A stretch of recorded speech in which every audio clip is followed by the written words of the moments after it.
त्या देवानं काय केलं हे तुला ज्ञात आहे? जगानं म्हटलं म्हणून बायकोचा त्याग करणारा तुझा राग, कसला तुझा राग? माझ्या देवाच्या बाबतीत शंका तुम्ही उपस्थित केला. रचकाचा निर्णय करून माझ्या प्रभूला सीता माईचा त्याग केला. ज्याला सुद्धा मन भटकायला लागतो त्या क्षणात आपल्या पत्नीच्या बाबतीत आणि कुठेतरी जनतेचा मन कलुषित होणार आहे. राज्य कुठेतरी दुसऱ्या मार्गाला आणि ते राज्य दुसऱ्या मार्गाला म्हणून माझ्या प्रभूला त्या जनतेच्या हितासाठी आणि जनतेच्या हितासाठी सीता माईचा त्याग केला.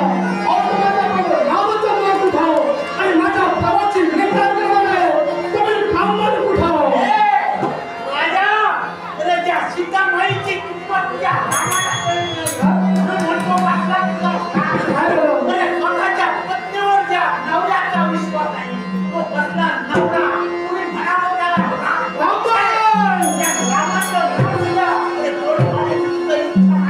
माझ्या देवाला स्वतःच्या पत्नीचा त्याग केला म्हणून तुम्ही त्याला दुष्ट म्हणत आहात. पण लक्षात ठेवा माझ्या प्रमाणात स्वतःच्या स्वार्थासाठी नव्हे तर जनतेच्या हितासाठी माईचा त्याग केलेला होता. पण माझ्या प्रमाणाच्या नादी जर दुसरा कोणी असता तर कदाचित जनतेचा विचार सुद्धा त्याला केला असता. पण माझ्या प्रमाणाची गती तुम्हाला काय करणार आहे? पण माझ्या प्रमाणाचं अस्तित्व काय, माझ्या प्रमाणाची मागणी काय ही तुमच्यासारख्या एका ब्राह्मणाला कळून असे करून मी तर म्हणेन तुम्ही ब्राह्मण नाही, तुम्ही भोंदून भोंदून माझ्या प्रमाणात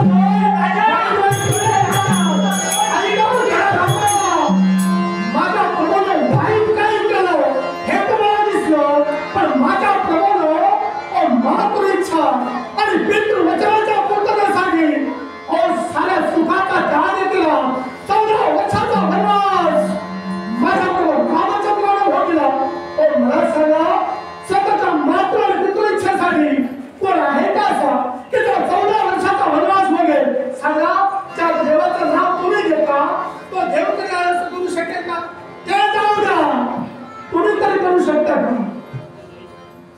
बोला काय झालं? काय झालं का? माझ्या प्रभूची महती ऐकल्यानंतर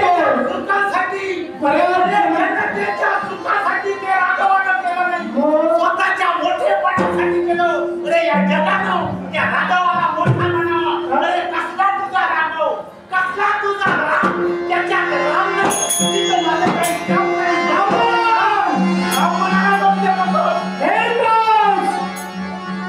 माझ्या प्रवचनाला दुसरा कोणी असता मात्र वचनाने पितृ इच्छा तुम्हाला क्षण बाजूला ठेवली असती. राज्याभिषेकासाठी काही क्षण नव्हता. पण राज्याभिषेक स्वतःच्या मस्तकी करून न देता आणि त्याचा मार्ग पत्करला. तो सुद्धा एक वनवासी स्वरूपात आणि त्या वनवासी स्वरूपात त्याला 14 वर्ष अरण्यात लागली. तो माझा प्रभू कुठं आणि तुम्ही कुठं? मला तुमच्याशी बोलायचं नाही. कारण ज्याला रामाचं नाव घेतलं नाही त्याचा कामाचा विश्वास काही ना तुम्ही गेला तरी मला तुमची गरज नाही. इच्छा तुला माझी नाही. याला राजवंता बघताय. मला या ब्राह्मणाला तू ओळखला नाही. मी कोण? मी कोण?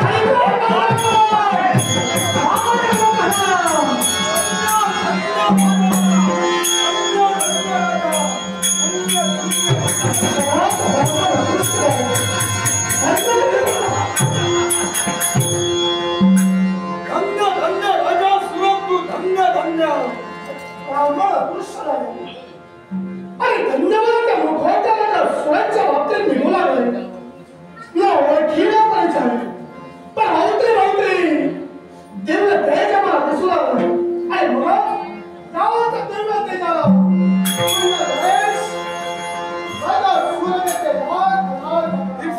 इच्छा पूर्ण होईल. सुंदर रमाकांत तेंडुलकर कोकण रेल्वे आणि माझ्या कलेचा बहुमान राखून लाखोचा 100 रुपयाचा भात दिसलाय. रमाकांत तेंडुलकरांचा आभार म्हणून संयुक्त दशावतार नाट्यमंडळाच्या वतीने पारितोषिकाचा स्वीकार. तुमच्या बाबतीत कोणता राजा सुरांना धन्यवाद देण्याचा कर्तव्य तुम्ही केलं. नव्हे आपल्याला ओळखू शकलो पण केवळ आपल्या अवतरी होती एक दिव्यतेची बाबत नाही. म्हणजे निश्चित आपण कुणी सर्वसामान्य निश्चित ओळखीलंस. ज्याचं अलिप्त भूमीपासून काय आहे तोच हा दक्षिण दिशेचा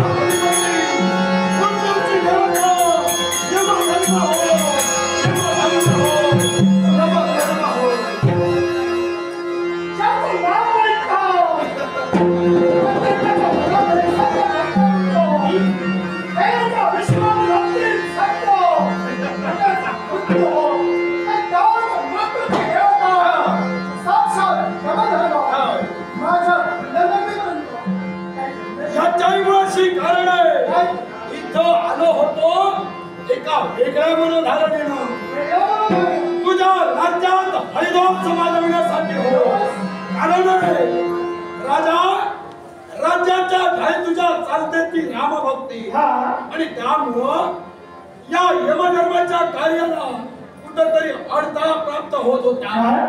हो राज्यातील साऱ्या युवकांचे प्राण माझ्या आशात न येता सदाधिक वैकुंठाशी जात होते आणि म्हणून त्याच बंद करण्यासाठी इथपर्यंत मी आलो होतो. पण आईने तुझी प्रभोभक्ती पाहिली तुझी एकनिष्ठता तुझी परीक्षा घेतली तर पण माहिती का काही क्षणापुरती ब्राह्मण इथं वावरत होता.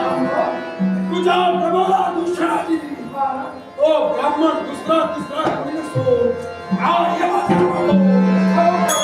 यमधर्म हो. समाधानी झालो मी.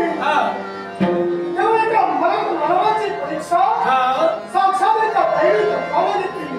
मग सांगा तुमच्या परीक्षेत राजा सुरत काय ठरला? धन्य राजा सुरत माझ्या परीक्षेत तू उत्तर नक्कीच ठरलास. म्हणून यमधर्म तुला आशीर्वाद देतो. कोणता माहितीये का तुझ्या मनात असलेली इच्छा पूर्ण होईल पण त्या समवेत तू जे जे कर्तव्य करशील तुझ्या प्रभूच्या दर्शनासाठी जे जे कर्तव्य तुझ्याकडून घडेल हा यमधर्म तुझ्या समवेत आहे.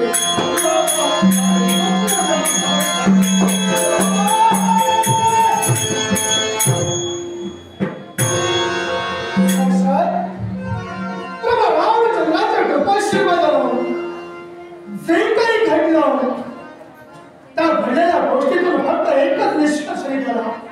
माझे प्रभुभक्त निस्वार्थी आहे. माझे प्रभुभक्ती निर्मळ आहे आणि निश्चितच त्या निर्मळ निस्वार्थी प्रभुभक्तीमुळे माझ्या देवाचं दर्शन मला निश्चितच होणार. माझ्या देवाचं दर्शन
सुदिनांचं गुलाम केलेल्या अयोध्येच्या पुण्यभूमीत आमचा जन्म झाला. एवढंच नव्हे तर या अयोध्येच्या राजसिंहासनी विराज म्हणून तमाम देशवासियांना न्याय देण्याचं कर्तव्य हा राघव करतोय. आठवतो प्रसंग, क्षणाक्षणात त्या प्रसंगाची आठवण झाली. म्हणजे पाण्यात पडलेल्या ढेकळातून मन विरघळलं जातंय. याला कारण अयोध्येच्या राजदासाने चारी बाजूला घोडे तोरण उभारली गेली. अद्राचे सडे मोतिकाच्या रांगोळी बसवल्या गेल्या. वेदवत्या ब्राह्मणांचं आगमन झालं. शरालपी, शापालपी, वेदालपी सारे वेद होते. विद्वान महान पंडित राजदासाने उपस्थित होते. आनंदाचा सुसळा चालला होता आणि आनंद महोत्सवात सारा देश बांधव लक्ष लागले होते. अयोध्येच्या पुण्यमय राजसिंहासनी उदय कामाला राज्याभिषेक होणार म्हणून चार बाजूला गुढे तोरण उभारली गेली. पण त्या प्रसंगानं मन एकसारखं पाण्यात पडलेला ढेकळाकडून मन विरघळून गेलं. याला कारण काही बाबतीचा संदेश आम्हाला मिळाला. हे राघवा, जसा असेल तसा त्या सदरी प्रवेश कर. एका क्षणाला त्या निषादात मागचा पुढचा विचार न करता कैकेयीच्या सदरी आम्ही प्रवेश केला आणि त्या सदरी पाहता क्षणी अयोध्येची न्याय देवता ज्याला न्यायाचा न्यायदंड आपल्या हाती धरला आणि तमाम देश बांधवांना न्याय देणारे राजराजेश्वराच्या दसऱ्यात धरणी माथ्यावर कोसळले होते. काही भावने आम्ही जवळ गेलो. एक वात्सल्य प्रेमाला आम्हाला मिठी मारली. पण विचार करत होतो, न्यायाची न्याय देवता धरणी माथ्यावर का कोसळली? सहज आमच्या मुखाने प्रश्नावली बाहेर पडली. सांगा बाबा, आपल्याकडे अपमान केले का? मावळ खेळला तेजा भक्त अयोध्यावासियांना केले का? हे राघवा, तुझ्या प्रश्नाचं उत्तर देण्यासाठी आमच्या शब्दकोशातील शब्द केव्हा संपले. तुझ्या प्रश्नाचं उत्तर हवं असेल तर जा त्या कैकेयी मातेला तुझ्या प्रश्नाचं उत्तर विचार. आम्ही सहज मातेकडे वळलो आणि माऊलीला असा प्रश्न केला. सौभाग्याचे अलंकार ज्याच्या नावानं कुंकुमाचा तिलक मस्तकी हरण केले, ती तुझी सौभाग्य देवता आज धरणी मातेवर का कोसळले? ते शब्द ऐकता क्षणी मन एकसारखं विचार चक्रांत गुंतून गेले. आईच्या मुखाने शब्द ऐकले. याला कारण असेल तर ही तुझी माऊली हो. दिलेले वचन पूर्ण करण्यासाठी म्हणून उदय घोराला रामाला राज्याभिषेक न होता माझा लाडका बाळ भरतेला राज्याभिषेक व्हावा. शब्द ऐकले. आमच्या मनाला आनंद झाला. अयोध्येत राजसिंहासनी राम बसला काय आणि माझा लाडका भरत बसला काय आम्हाला काही फरक पडत नव्हता. पण त्याच वेळी मातेच्या मुखाने शब्द क्रोधाच्या गावाने एकसारखा हलकल्लोळ निर्माण झाला. एखादा पुष्पाप्रमाणे कोण असताना अंतस केल्यावर वज्राचा आघात व्हावा त्याप्रमाणे कटू शब्द करण्यात त्या पथर पाहू लागले. हे राघवा, उदय घोराला राज्याभिषेक भरताला होणारच आहे. पण भरताला राज्याभिषेक होण्यापूर्वी 14 वर्षाचा वनवास, पण 14 वर्षाचा वनवास या राघवाला भोगावा. मात्र इच्छा आणि पित्याला दिलेलं वचन पूर्ण करण्यासाठी अंगावर असलेले सारे भद्रे वस्त्रकार आणि राजप्रासादी ठेवली. अंगावर वरकडे बंधार केली आणि राजप्रासाद सोडल्या एवढ्यात अंतरार्थ बंधू म्हणजे सौमित्र आमच्या समेत वनवासाचा मार्ग स्वीकारायचा निघाला आणि वैदेहीचं आगमन झालं. आम्ही त्रैवर्ग वनवासी झालो आणि वनवासी असताना लंकाधीश रावण आला. वैदेहीचं शौर्य कर्म केलं. अखेर राम आणि रावण यांचं युद्ध झालं. या युद्धात रावण सेनेचा घात झाला आणि माझा लाडका बंधू म्हणे भरत याला आम्ही नंदीला दर्शन दिलं. पण अयोध्येच्या राजसिंहासनी प्रवेश करता क्षणी तमाम देशवासियांना आम्हाला राज्याभिषेक करून या पवित्र सिंहासनावर आम्हाला विराजमान केलं. पण आमच्या मुखाने शब्द कारण मला पुढे आमचा जन्म झाला तरी सुद्धा परित्राणाने साधराम विनाशाचे सुद्धा धर्म संस्थापन संभ्रम निर्गते धर्माचे पायबंद धर्माचा फैला उडवला. पुन्हा स्वर्गीय सुख उच्चने केलं आणि युगायुगाच्या वेळी अवतार घेतले. ते भक्तांचा संरक्षण आहे आणि पतिव्रताचं पालन व्हावं या महत्वाकांक्षेत क्रिया आणि अवतार.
विचार होतोय चला एकदा प्रतिदिन आपल्या दर्शन येणारा सौमित्र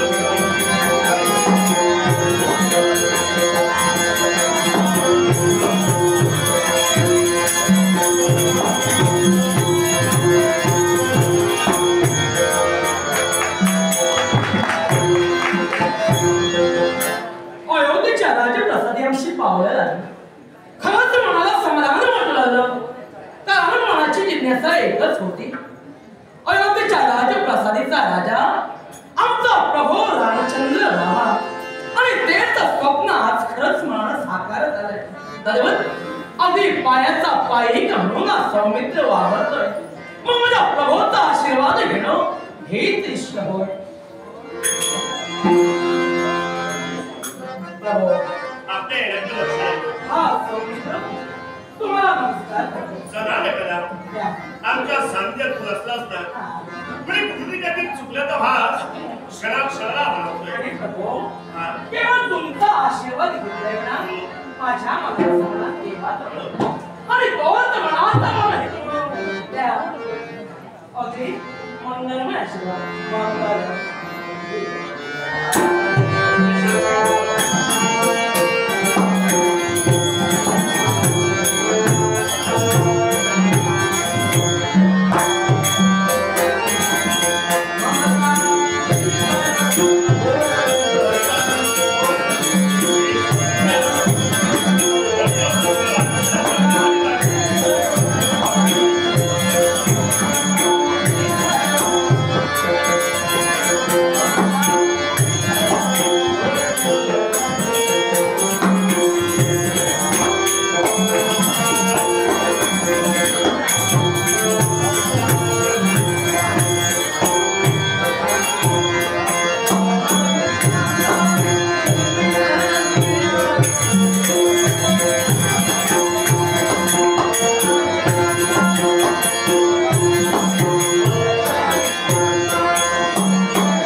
आमच्या सानिध्यात राहिला पण आज तुझ्या येण्याला विलंब का याला सुद्धा कारण कोणतं कारण प्रत्येक शब्दाचा मान राखत आतापर्यंत तुम्ही वावरलं नव्हेच तरी अयोध्येचा राजा ही मनाची जिज्ञासा होती आणि तीच जिज्ञासा सुद्धा पूर्ण झाली राज सिंहासनावर निश्चित झालं राम राज्य व्हावे साऱ्यांची इच्छा राम राज्याला सुरुवात झाली पण काय झालं माहितीये चारी बाजूला निरीक्षण होत राहिलं बाबा शिक्षणाचा कहर होऊ लागला एवढंच नाही चारी बाजूला पापाचं दुसरे घडतंय आणि या थोर महत्वाच्या औषधावर मला स्वास्थ्यात बिघडलं गेलं काय या पूर्वभूमीत पापाचं घडलं असेल अविचार अत्याचार घडला असेल तर या राघवाच्या शुद्ध चरित्राला कलंक येतो मला एवढंच नव्हे तर तोच अपशकुन हंता म्हणला हो आमच्या सीतामाईचा त्याग करावा लागला यालाही कारण सगळं निंदा आणि त्या निंदेमुळं एका रजकाच्या मुखाने शब्द आपल्या मुखातून ऐकले आणि एका क्षणाला विचारला आम्ही अनुज्ञाही केली हे सौमित्र अरण्याच्या ठिकाणी जानकीला घेऊन जा आणि जाते वेळी तुम्ही दोघे चला पण मनुष्य मार्गाने येताना स्वामीला तू एकट्याला यावं मनात आघात झाला तुझ्या पण बंधू आपले साथ म्हणून जिथे चरण कमल पाहिल्याशिवाय एक क्षण सुद्धा तुला गेला नाही मातीच्या जागेला पूज्य मानिल्या पण त्या मातीच्या जागी पूज्य असणाऱ्या माऊलीला अरण्याचा मार्ग स्वीकारण्यासाठी म्हणून तू तत्पर झाला प्रभू तुझ्या शब्दाच्या बाहेर स्वामीचे ते केवळ तिने आम्ही आम्हाला केली सण दसरा माहिती त्याकडे करून आलो पण स्वामीला असलं घरात राहिलं अगदी आता पंचाला घर पण आकार होता नारायण नावाची लोकं तरी परत करायचं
शब्दकोशातील शब्द केव्हा बाहेर पडतील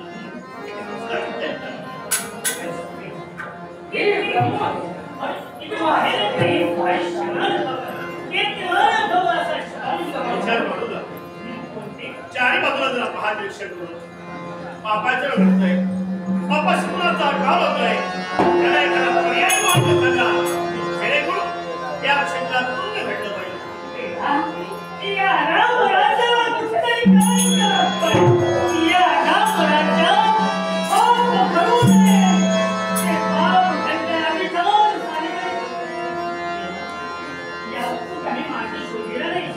मार्ग अनेक शोधले पण त्या मार्गाचा काय उपयोग झाला नाही पण हे पापाचं का घडतंय याचाच विचार करतोय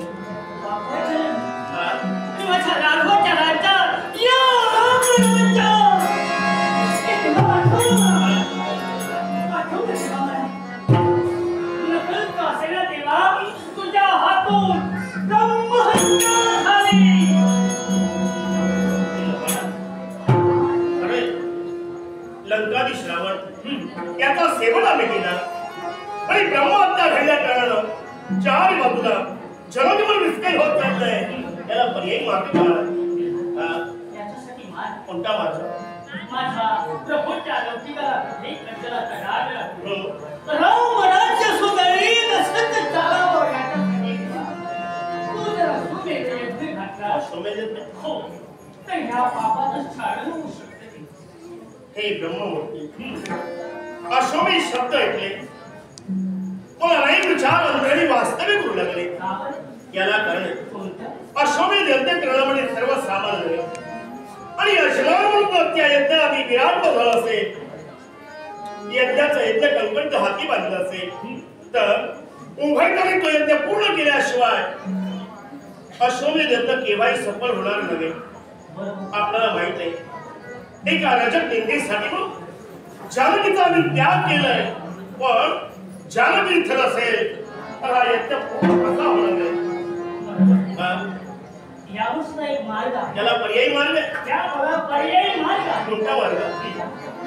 त्याच सीता माईची एखादी सुवर्णाची मूर्ती बनवून प्रतिमा पण यज्ञ पूर्ण होणार आहे. हो देवा जशी आपली इच्छा त्या ब्रह्मवाणीवर आपला परिपूर्ण विश्वास आहे. आम्ही यज्ञाला प्रारंभ करणारच आहोत. पुढे त्या यज्ञाला प्रारंभ करण्यापूर्वी सैन्याचा कठार और नाही शत्रूला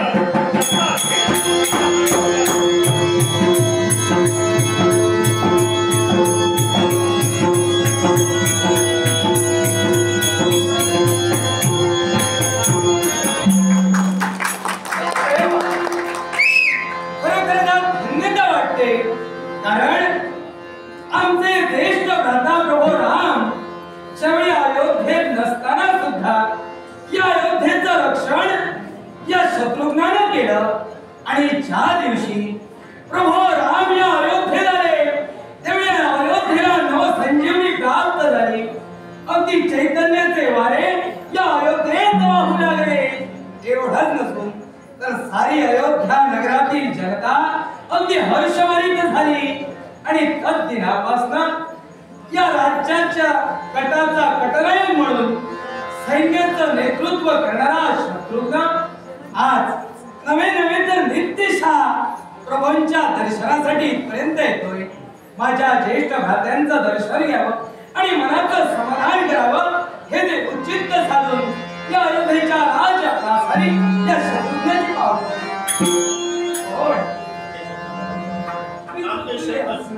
करणे कथन पावता क्षणी एका क्षणात त्या दिवसात आपला आगमन झालं. पण पहा सूर्य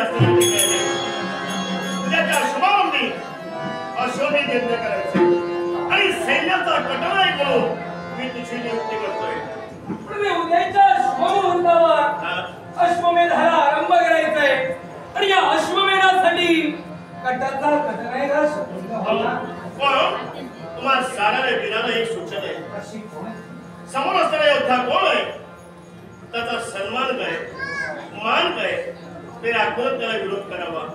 कारण रुचेल तेच बोलावं आणि पचेल तेच खावं त्यापेक्षा वाह्यात काही बोलत जाऊ नका. आतापर्यंत आपण शिकविलेल्या मार्गावर हा शत्रुघ्न चाललेला आहे. आपण जे बोधामृत म्हणा भागीदार ते बोधामृत निश्चितच योग्य प्रकारे वापर करेल. एवढंच नव्हे चला मग वेळ होतोय.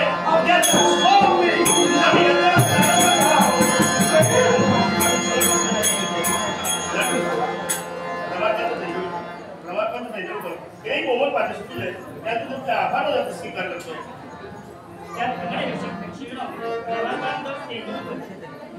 माझ्याकडे आहे 100 रुपये पाठवून केले. तुम्हाला सर्वांना नमस्कार करून संयुक्त दशावतार नाटक या स्वाधीन साऱ्या वीराला घे आणि समोर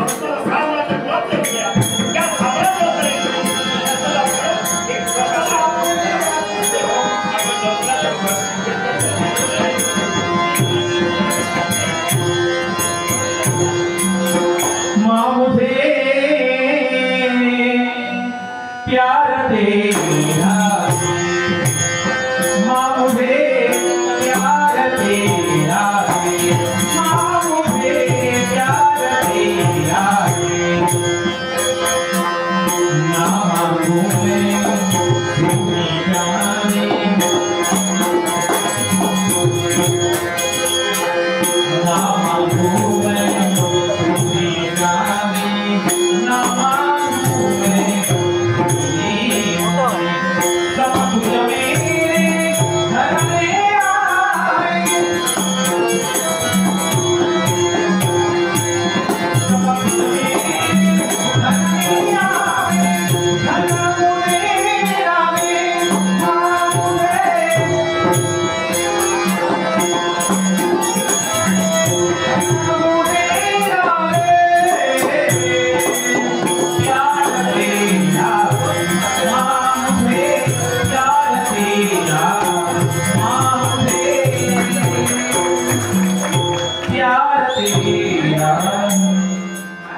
सुखदेशी राहते.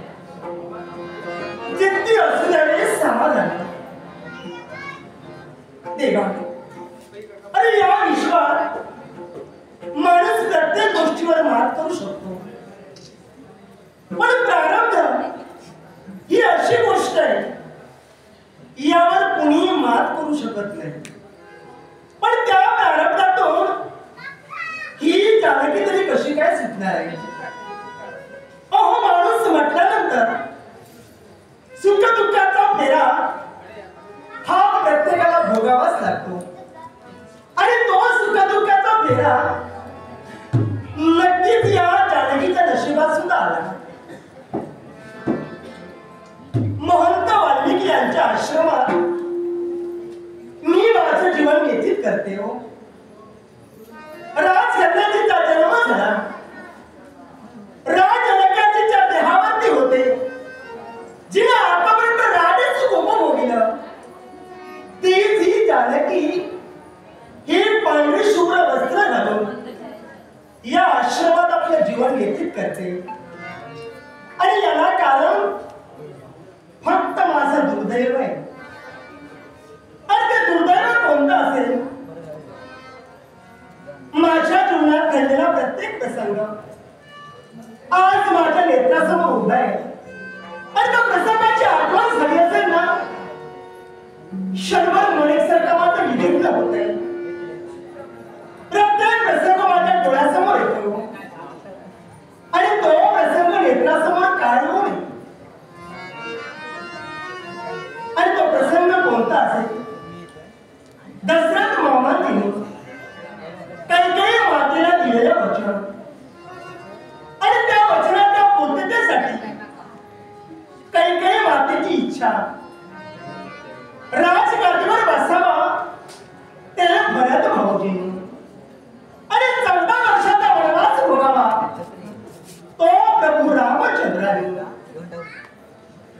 दिलेल्या वचनासाठी आणि कैकेयी मातेच्या इच्छेसाठी 14 वर्षाचा वनवास प्रभू रामचंद्र यांना भोगावा लागला. पण वनवास झाला होता ना, तो फक्त प्रभू रामचंद्राला झाला होता. पण मी त्यांची बायको आहे आणि बायको या शब्दाचा अर्थ तुम्ही असा होतोय, नवऱ्याच्या पाठीशी खंबीरपणे जी उभी राहते ना, तीच खरी बायको हो. मी अर्धांगिनी आहे, त्यांच्या प्रत्येक सुखदुःखात सहभागी होणं हे पत्नी नात्यानं माझं कर्तव्य होतं. अहो, वृक्षादित्य छाया, वृक्षापासून सावली कधीही दूर राहू शकत नाही.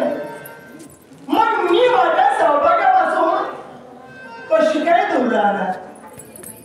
मी ठरविलं, जिथं माझे प्रभू तिथं मी. आणि त्यांच्यासोबत वनवासाला जाण्यासाठी ही जानकी तत्पर ठरली. पण खरं कौतुक करावं ना, ते सौमित्र भाऊजींचं. नुकतंच कुठे त्यांचं लग्न झालं होतं. अंगाची हळद वाळी सुद्धा नव्हती, पण आपला मुलगा वनवास झालाय हे शब्द त्यांच्या कर्मी पडले. आणि आमच्यासोबत सौमित्र भाऊजींनी सुद्धा वनवास पत्करिला. वनवासाला जात असतेवेळी आमचं येणं झालं ना, ते दंडक अरण्यात. आणि या दंडक अरण्यात एका पर्णकुटीत आश्रय आमचा घेतला. पण त्या पर्णकुटीत त्या अरण्यात त्या वनवासातले सुखी होते ही जानकी समाधानी होती, कारण प्रभू माझ्या सोबत होते. पण माणसाला सुख मिळालं ना की त्याला कधी कधी दुर्बुद्धी सुचते. मग ही दुर्बुद्धी नक्कीच या जानकीला सुचली हो. आणि ती दुर्बुद्धी कोणती असेल तर सुवर्ण मृगाची कंचुकी परिधान करायची दुर्बुद्धी. आणि माझ्या इच्छेसाठी त्या सुवर्ण मृगाच्या मागोमाग माझं सहभागी निघून गेलं. बराच वेळ झाला त्याचे येणं झालं, काय घडलं असेल म्हणून एकसारखं माझा मित्र म्हणत होता. आणि म्हणूनच माझ्या आज्ञेनं सौमित्र भाऊजी त्यांच्या शोधात गेले आणि ही संधी कोणी साधली असेल तर लंकाधीश रावण यांनी साधूच्या विषयात त्यांचं येणं झालं ना ते आमच्या पर्णकुटीपर्यंत येणं झालं आणि पर्णकुटी झाल्यानंतर लंकाधीश रावणाने या जानकीचं चौर्य कर्म केलं. या जानकीला घेऊन ते गेले ना ते आपल्या लंकेपर्यंत अशोक वनात ठेवण्यासाठी ते तत्पर ठरले. बराच कालावधी मागे म्हटला प्रभू रामचंद्र आणि माझी भाऊजी सौमित्र आणि वानरसेना यांचा आपण लंकेपर्यंत झाला.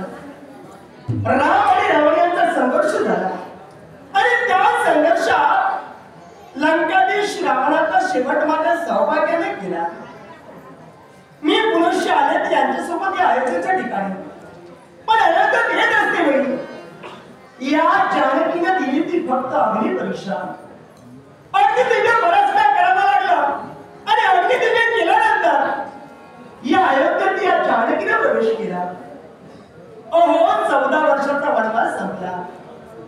राम राज्याला सुरुवात झाली आणि कुठेतरी जे स्वप्न माझं अपूर्ण होतं ते स्वप्न त्या परमेश्वरानं साकार केलं आणि ते स्वप्न कोणतं असेल तर आई होण्याचं स्वप्न.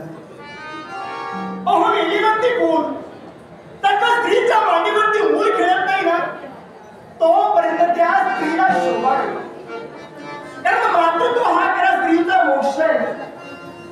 मातृत्व हा खरा स्त्रीचा दागिने. पण त्या देवाच्या कृपेने हे माझं स्वप्न साकार झालं. पण अयोध्येत घडलं ते काय? अयोध्येत जे घडत होतं ते फार विचित्र घडत होतं. जननिंदा माझ्या बाबतीत होऊ लागली. माझ्या पावित्र्यावर शंका ही अयोध्येतील जनता घेऊ लागली आणि रजत निंद्यामुळे माझ्या सौभाग्याने माझ्या बाबतीत निर्णय घेतला. मी गर्भवती होते. मला जे डोहाळे लागले होते ना ते अरण्य करण्याचे डोहाळे लागले होते आणि ती इच्छा कोणती असेल? अरण्यात जावं, साधू संतांच्या सेवेत मग्न राहावं, त्यांची पाठपुजा करावी, त्यांचा आशीर्वाद घ्यावा हीच इच्छा या जानकीची होती. आणि म्हणून फक्त माझ्या इच्छेसाठी सौमित्र भाऊजी मला घेऊन अरण्यापर्यंत गेले आणि मध्यभागी गेल्यानंतर भाऊजीने रथ मात्र स्थिर केला. मी सहज त्यांना विचारलं, भाऊजी अरण्यात आपण मध्यभागी हा रथ आपण स्थिर का केला? तर त्यांच्या मनातून शब्द बाहेर पडले, माई आम्ही दोघेही तर आलोय पण आता या अरण्यातच पुन्हा राहावं लागेल. कारण प्रभूंचे शब्द आहेत, जाताना आपण दोघं जाता पण येताना मात्र सौमित्र तूच मागे. मी सहज म्हणजे असं काय घडलंय? तर भाऊजींच्या मुखातून शब्द बाहेर पडले, जननिंदा अयोध्येत होते, प्रजानिंदा होते आणि म्हणूनच या अरण्यात आम्ही तुला का दिलं? माई तुझे डोहाळे पूर्ण करण्याचे हेतूने नव्हे तर या अरण्यात तुला आणलं तर फक्त तुझा त्याग करण्यासाठी. त्याग हे शब्द ऐकताक्षणी धन्यवाद धोक्याचा हात एकसारखा मला होता. डोळ्यासमोर एकसारखा अंधार वाटला मला. काय करावं मला काही सुचत नव्हतं. एवढ्यात माझा त्याग सौमित्र भाऊजीने केला आणि त्यांचा राग उडवून केला. अरण्यात मात्र मी एकटी होते. त्या प्रसंगाला काय घेऊ मला काही सुचत नव्हतं. आणि एवढ्यात मूर्छित अवस्था मला प्राप्त झाली आणि ही जी जानकी भूमीवरती कोसळली आणि भूमीवरती मी ज्यावेळी कोसळली ना त्यावेळी महंत वाल्मिकी यांचे येणं तिथपर्यंत झालं आणि महंत वाल्मिकींनी या जानकीला आधार दिला आणि आधार देऊन या आश्रमात त्यांच्यासोबत मी आले. पण मी गर्भवती होते. कालांतराने 9 महिने 9 घटिका 9 दिवस मी प्रसूत झाले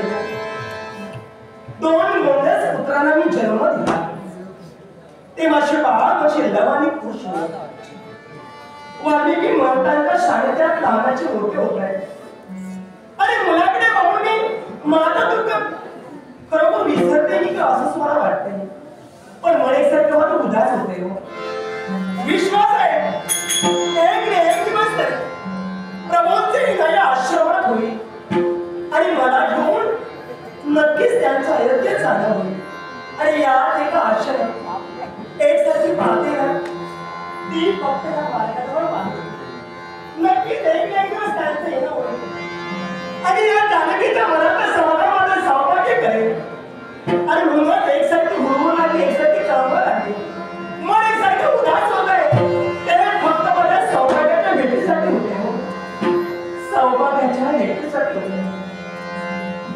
होते किती उदास जीवसारा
अयोध्येतून जी वार्ता माझ्या घरी पडली ना त्यात एकसारखी विचार ही जानकी आपल्या जीवनात करते आणि ती वार्ता कोणती असेल प्रभू रामचंद्र यांनी अश्वमेध यज्ञाला प्रारंभ केलाय आणि म्हणून कदाचित आश्चर्य वाटलंय मला अश्वमेध घडल्यानंतर सांप्रत यजमान म्हणजे माझं सौभाग्य पण आम्ही उभयला तिथे नसताना हा अश्वमेध यज्ञ ते कसे काय करतात कारण मी इकडे या आश्रमामध्ये मी जीवन व्यतीत करते आणि तिथं अश्वमेध यज्ञ चाललाय आणि तो सुद्धा माझ्याशिवाय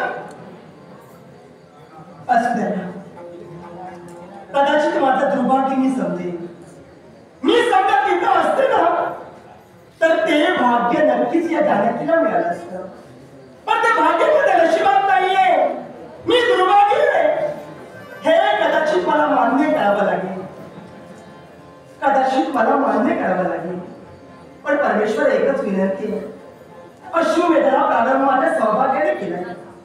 हा अश्वमेध यज्ञ ना कुठली आपत्ती न येता कुठलाही संकट न येता योग्य रीतीने पूर्ण व्हावा एवढीच या जानकीची प्रार्थना आहे.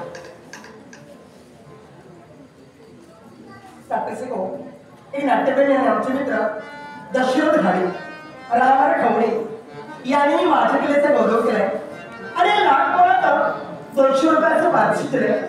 नाट्यप्रेमी दशरथ घाडे रामर खवणे यांचे आभार मानून या पारितोषिकाचा आनंद स्वीकारल्याप्रमाणे रमाकांत तेंडुलकर या गावचे रहिवासी रमाकांत तेंडुलकर यांनी कलेचा गौरव केला. लाखभरात 100 रुपयाचं पारितोषिक दिलंय.